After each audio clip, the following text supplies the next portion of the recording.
20th of March. Welcome to spring. We're in WG 110 at approaching 10 o'clock. We're actually a little early. Many of you were late. Shameful. In all seriousness, keep safe, keep well, keep praying. Today we're going to have Madison Waldy, senior biochemistry major, discuss her overseas experiences in the UAE. One of the goals here at Spring Arbor is to enable students to break the bubble, to find out what it's like to be in other regions that God has created among His children. And she certainly has done that. Right? I think you're going to find this a fascinating and fantastic journey. Maddie. Thank you. All right, as Dr. Wyman said, my name is Madison Waldy. I'm from Traverse City, Michigan, way up north in God's forsaken frozen country. I'm a senior here at Spring Arbor, biochemistry major, and I studied Arabic in high school, and I've been looking at working overseas as a doctor once my 10,000 years of medical school and residency are over. Since coming to Spring Arbor, I had heard about the Jordan trip that they had, and during my sophomore and junior year, that was canceled because of issues in the region, and so I started talking with Dr. Baratovich about taking a trip somewhere else in the Middle East because I really wanted to learn more Arabic and learn more about the culture there, and so he set me up with someone at the United Arab Emirates University, and I was able to go there for a semester. So, not many people know where the UAE is. It's known for Dubai and Abu Dhabi. That's the only thing people know about it. But it's located in the Middle East. It's known as the little sister to Saudi Arabia. And after living there, I can tell you that that is very true. So Dubai is its famous city, and then Abu Dhabi is actually the capital. And it's a great city, just not quite as big and busy as Dubai. I spent my semester in Al Ain, which is on the border with Oman, and the UAE is made up of 7 different emirates. It was founded in 1971, and each emirate is kind of like a state. They have their own ruling sheikh, they have their own ruling committee, but the entire region is ruled by the Sheikh of Abu Dhabi. He's the president of the UAE, and that's Sheikh Khalifa. And then the Sheikh of Dubai is the vice president, and that would be Sheikh Mohammed. So they all the emirates vary in sizes. Abu Dhabi is the largest, and then Ajman up here is about the size of a city. Like it's literally just a city, you just drive through it, but that's an emirate. And they all have their own trade and different rules and things, but they all come together to form the UAE. And the size of the UAE, it's about the size of Indiana. It's half the size of Michigan when you include the UP and everything. So you can get almost anywhere in 3 hours. It's quite small. So I spent my semester in Al Ain, and Al Ain is known as the Oasis City. It's surrounded by desert, but the oasis kind of runs through the city, and there's palm trees. It's very green. This is taken in the middle of the city. All the minarets are from the mosques, and these are houses and buildings and stores. And then this is taken from the highest building in the UAE is actually, or in Al Ain, is a 5-story tall hotel, and nobody's allowed to build taller than that hotel. So Al Ain is supposed to be like traditional Emirati that has the highest concentration of Emiratis in that city than anywhere else. So it's kind of like the sacred city where all of the old Emiratis go to live out their days and reminisce about Emirati culture. So this is the tallest building here, and it looks out over the green city and the suburbs and all of that. Al Ain has the dichotomy of the oasis, which this oasis here is, there's paths you can go through, you can explore the old palaces, the old architecture there. There's a lot of archaeology stuff that's going on in Al Ain, digging up through the past, the Bedouins and the history of the UAE. There's a lot going on in Al Ain for that. Also in this oasis, there's date palms. So dates are everywhere. There are different kinds of dates. I did not know that till I went there. Oh. There's lots of different kinds of dates. So they grow the dates in these oases, and just any random palm tree there probably has dates growing on it, and they will fall and be everywhere. And then also the desert surrounds the whole city, and it's beautiful, and it's something you, like when you first get there, you're just like, wow, sand everywhere. But the longer you live there, the more you begin to appreciate the hills, and people go out and go two-tracking on it, and we went out and ate dinner my last night there. And it's just something that after a while you begin to miss, because it's just this wide open expanse of sand, and there's different types of sand. This is Abu Dhabi red sand. That's different than the Dubai white sand. And after a while, you kind of become a sand snob. All right, so I spent my time at the United Arab Emirates University. It's the top university in the UAE. It was founded in 1976 by Sheikh Zayed. It's known as the University of the Future. It's one of the top public universities, so that means Emirati students go here for free. There's about 12,000 students, 81% of which are female, and there are separate campuses. So there's the guys' campus and the girls' campus, and there's a wall between them and a wall around the campus. So imagine my surprise when I spent my entire semester surrounded by a wall, and then I come back to SAU, and they're building a wall. Wow. So I did include a couple pictures here. This is the wall. This is the, they call it the Crescent Building. It's for administration and stuff. But you can kind of see a sandstorm/rainstorm rolling in. Wow. And that was, I remember sitting there going, wonder what that is. And I walked outside and I was like, oh, sandstorm, okay. And then something I was not expecting, all the Emiratis there are required to wear national dress, which is a black abaya and a black shayla. So everyone is in black. And the first day I walked into 10,000 girls dressed in black. And I was very overwhelmed and not expecting it. And the first time I went into the dining commons, which is this here, I just was overwhelmed by all of the black and how much I stood out. And after a while, I got used to it, and you get used to seeing people and for their faces, and everyone looks the same from behind because they're all wearing black and just covered. But you do adjust to it eventually.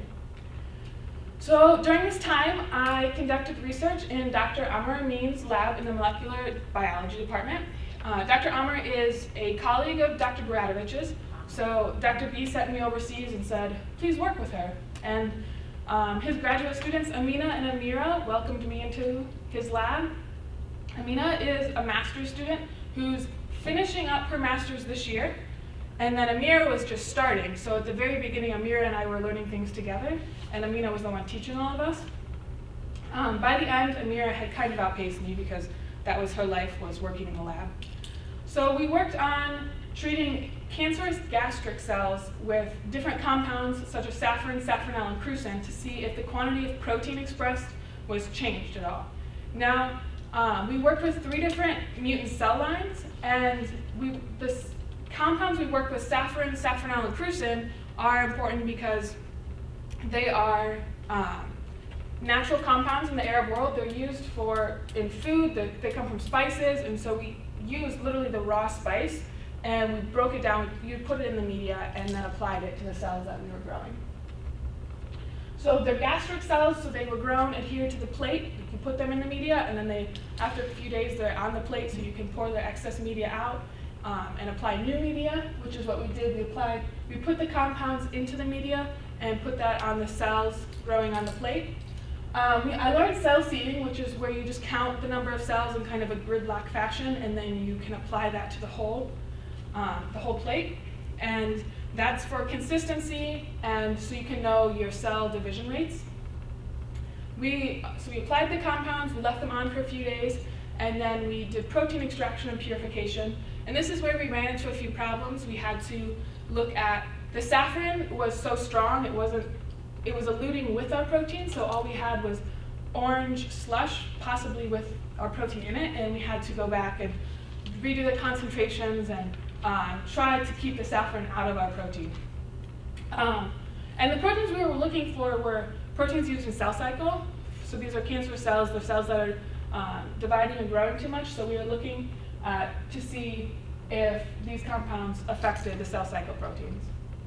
Then we used the Bradford assay, which looks for a color change from blue to brown, and you load it into a microplate and you read the luminescence to signify the presence of your protein. And lastly, we did a Western blot, which is you load your your proteins into the acrylamide gel, and then you transfer through a plastic membrane, and you use antibody markers to signify if you have the correct protein or not. So while I was working in the lab and going to school and taking classes, I also got to shadow at Oasis Hospital, which is now known as Kanat Hospital, only because Abu Dhabi said, please name yourself Kanat Hospital. So right as I left, that's what they renamed themselves. It was founded by Pat and Mary Ann Kennedy in 1960, and these are doctors, both of them were doctors actually. They were invited by the sheikhs to come to LA and to bring modern medicine. So they literally, this was in 1960, 11 years before the UAE was founded. They took a 2-day trek across the desert to get from Abu Dhabi to Al Ain. No roads, 2 tracking through the desert. It was very, very Bedouin, ancient tribe-like. When they first got there, 30% of women were dying in childbirth, and 50% of the babies were dying. Now, it's less than 1%. They have reversed that rate, and they're known in the community as a mother-baby hospital. People come from Oman, people come from small towns outside of LA. They have around 4,000 babies a year that they deliver. They've delivered over 10,000 babies total. They're 100,000 babies. And that child that was born was actually from the interior of Oman. So they drove about 5 hours to have their child at this hospital. In about 2008, I believe, Oasis went under the umbrella of Cure International, and Cure International has hospitals in Ethiopia, the Philippines. They have clinics in Afghanistan and Pakistan, and they're known as international hospitals. That's kind of what they do. They run them and help administrate them. So while I was there, I got to shadow an ophthalmologist. I shadowed him on 5 hours of sleep when in a dim room with a quiet speaking ophthalmologist. So it was a little bit of a struggle the first time to stay awake, but it was a good time. I learned about how diabetes, it's a big problem in the UAE because diet is an issue there. Diabetes actually affects the eyes, and we talked about that. We did eye exams. I got to watch him later do a cataract surgery. And he introduced me to Oasis, really. He was the first one I shadowed. And then I shadowed an anesthesiologist, and I shadowed her do an adenoidectomy and ear tube surgeries on 2 different children. They were about 3 and 4, and so she talked me through the process of, using laughing gas to put them to sleep in a separate room with mom right there. So when they fall asleep, mom's there, and when they wake up, mom's there. And then once they're asleep, you can use the stronger anesthesia because the stronger anesthesia has a smell to it that can be off-putting to both the parents and the child. So you use the laughing gas to put them to sleep initially. She intubated them, and we talked through the oxygen levels because the surgeon removing the adenoids was using a flame, and if you're not careful, your oxygen can cause issues because it encourages flames. So we lowered oxygen levels to protect that from happening. And the surgeon that was doing the surgery, he was from Syria. He welcomed me into his OR and said, here, look through all my tools. You can see the ear tubes. You can see the hole in the ear. You can look through my microscopes. And everyone there wanted to know, why are you here? I was the first exchange student from America at the United Arab Emirates University. And I was the first American exchange student to shadow at Oasis. So there's a lot of questions everywhere I went. I shadowed an ear, nose, and throat doctor, and I was there multiple clinic days, and he did just about everything. It was during flu season, so everyone had a cough or a stuffy nose, and he was very thorough. He taught me about the anatomy behind it. He let me look through, use his tools. We did an endoscope. We used an endoscope during a NICU visit to check a baby's cleft palate. We did post-operation checkups with someone who had their thyroid removed. I did a lot with him. He was very encouraging. He was very intense. He was probably the most intense doctor I've ever shadowed. He was scary at first, but then the longer I was with him, the more I learned. He just wanted to know what I knew, and he wanted me to learn what he knew. And lastly, I went to the birthing center and shadowed the midwives there. And that was something I was not expecting. I talked to an OBGYN from the States, and he said, yeah, come in and shadow. And so I walked in, and they said, oh yeah, talk to our head midwife. And I was like, well, I'm shadowing the midwives? I think I'm supposed to be shadowing the doctors.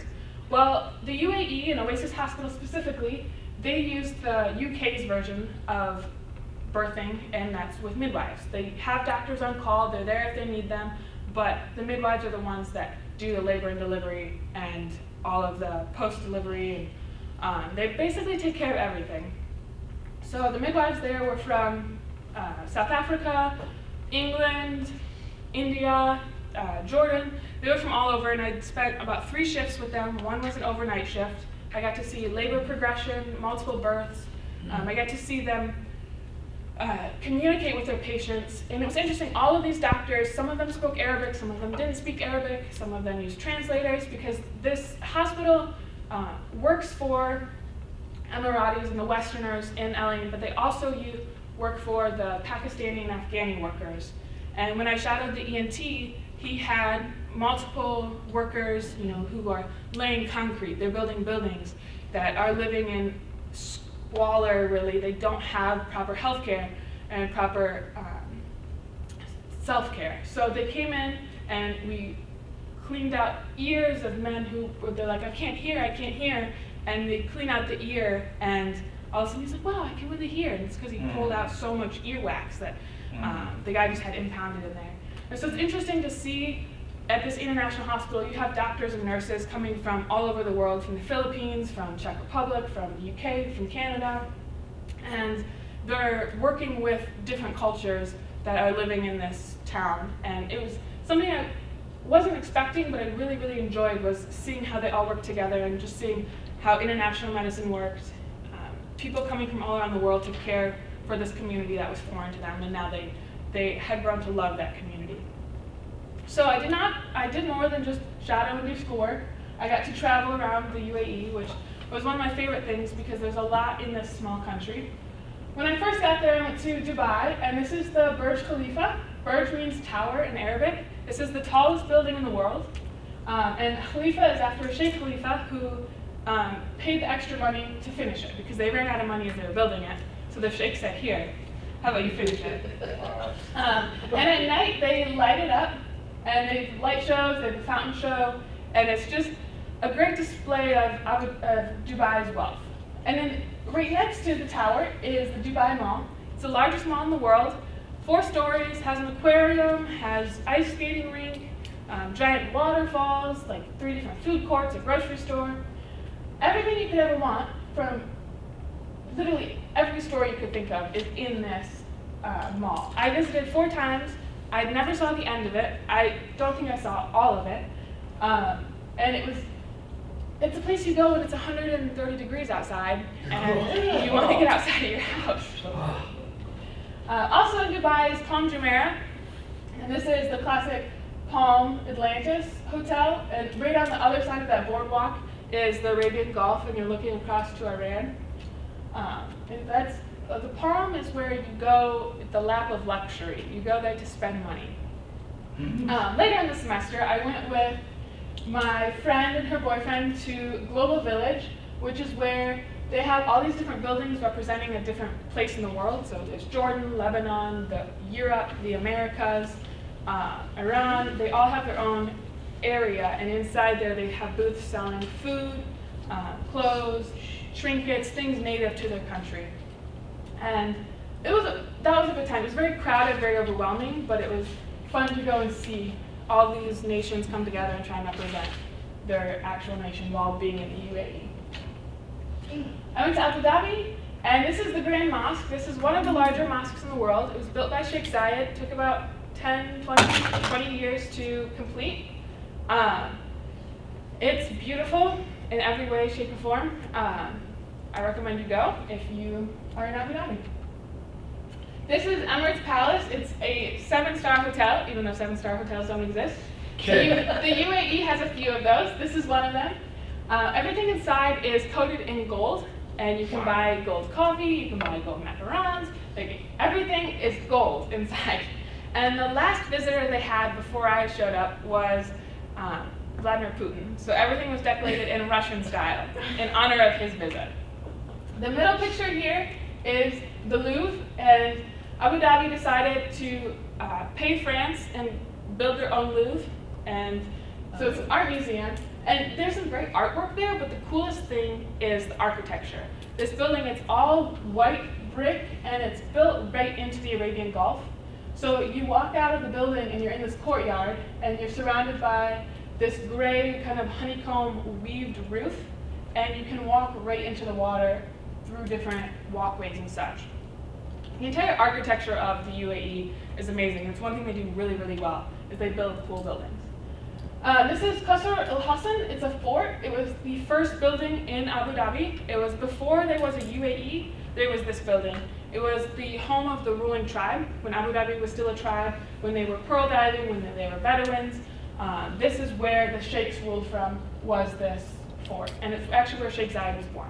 And it's in the middle of Abu Dhabi, and now there's skyscrapers all around it. And there's just this little fort right in the middle that signifies where Abu Dhabi came from.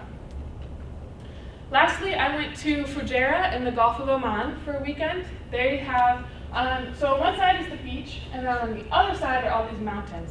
And their mountains are not what I expected. There's no green on them. They're brown. They just look like a pile of rocks. But they're still beautiful in their own way. You just have to change the view of a mountain.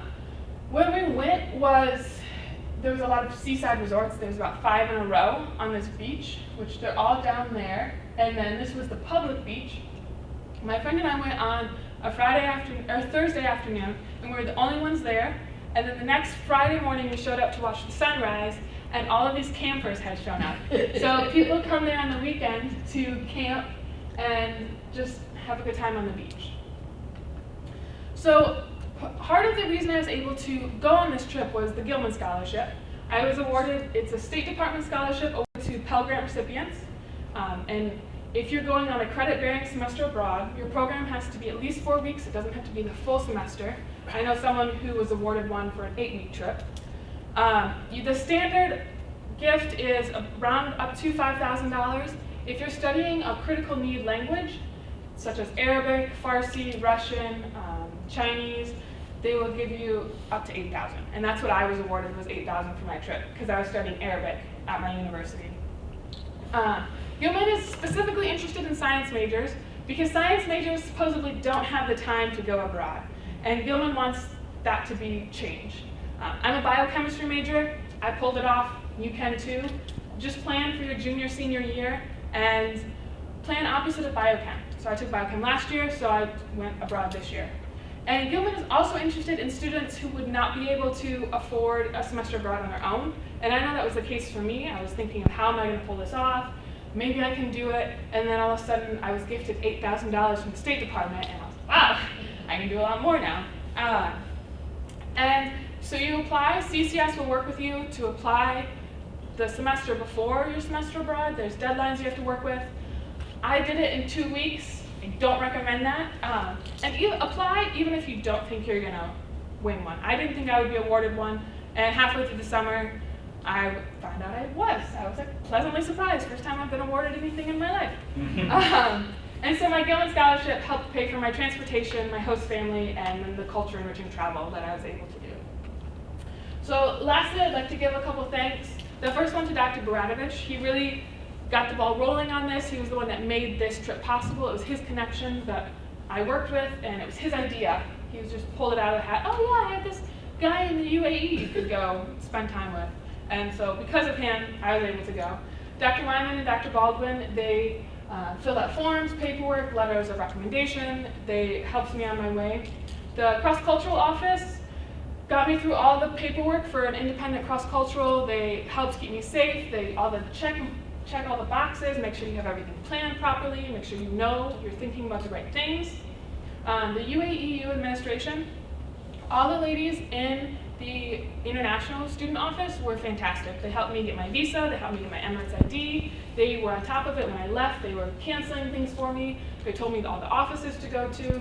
Any question I had about why my Blackboard wasn't working, they took care of it. They were just on top of it. And then Dr. Amr Amin and the graduate students in his lab, Dr. B was just like, here, this student wants to come work with you. And so Dr. Amr said, okay. And then the grad students were like, why are you here?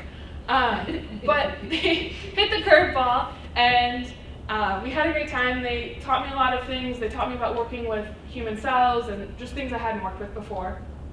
And then Oasis Hospital, the doctors, midwives, nurses, and support staff there who welcomed me in, that wanted to know about my life, wanted to know why I was there, wanted to show me what they did, were willing to let me. I don't think I was told no once while I was there. They let me in. Oh, you want to know about this? Let me tell you. You want to learn about this? Come see. They were very welcome and very open to me. And then I just have a couple pictures. My friends from the university there, more international students. My friends from church, I forgot to mention, the church there is across the street from the hospital. Oasis Hospital was founded as a missionary hospital, and the church is actually adjacent. It's international, so there's services in every language you can imagine. And these ladies are, all of them, but this one are Canadian. So I made a little Canadian family while I was there.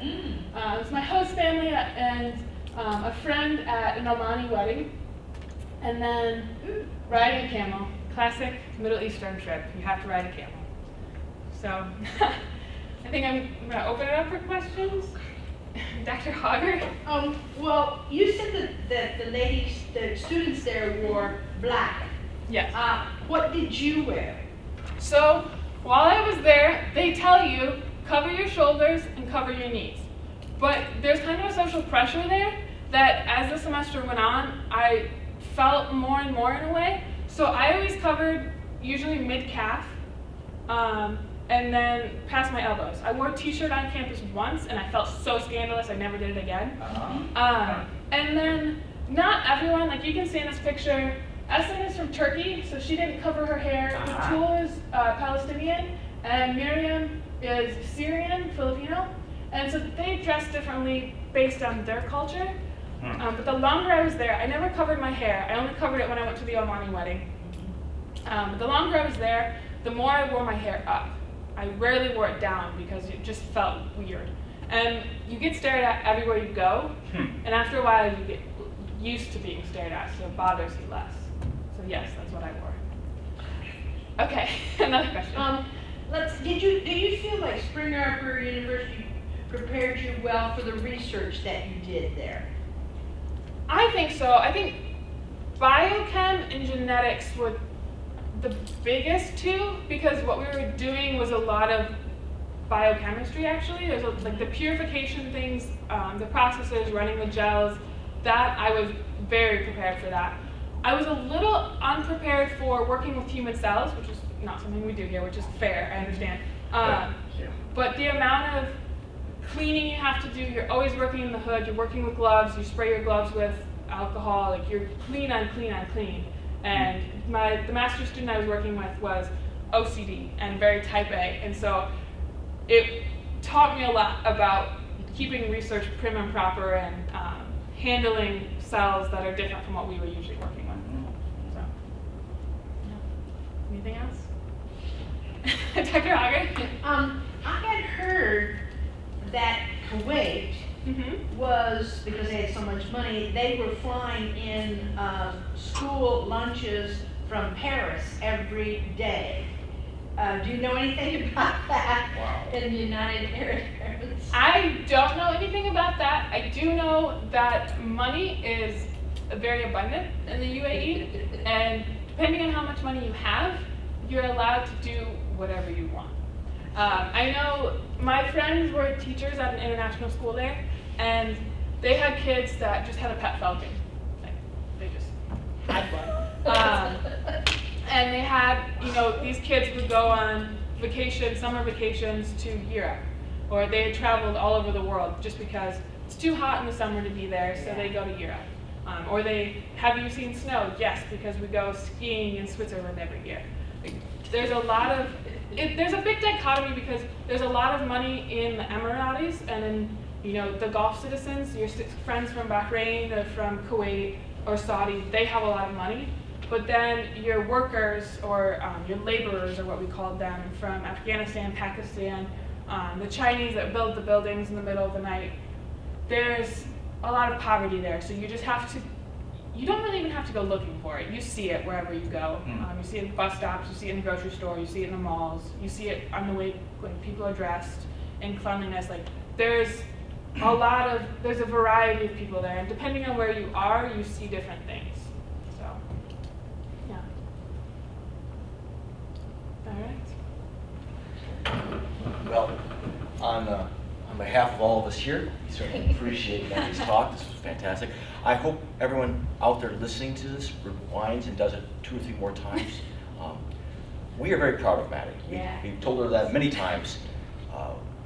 She didn't even tell you that she's a phenomenal golfer. That's I right. didn't even know that until the end of May, her freshman year. I did get to golf in the UAE. That's something I didn't put in there. Yeah, it was fun. I thoroughly enjoyed the emails and the photographs and the communications I would get from Maddie during her semester there, because you could tell how much she was immersing herself in the experience. And that's what we want you all to do in your core 1, 2, 3, 4, 100,000 options, is to live there. Be part of that community as a representative of Christ. So again, thank you very much, Maddie.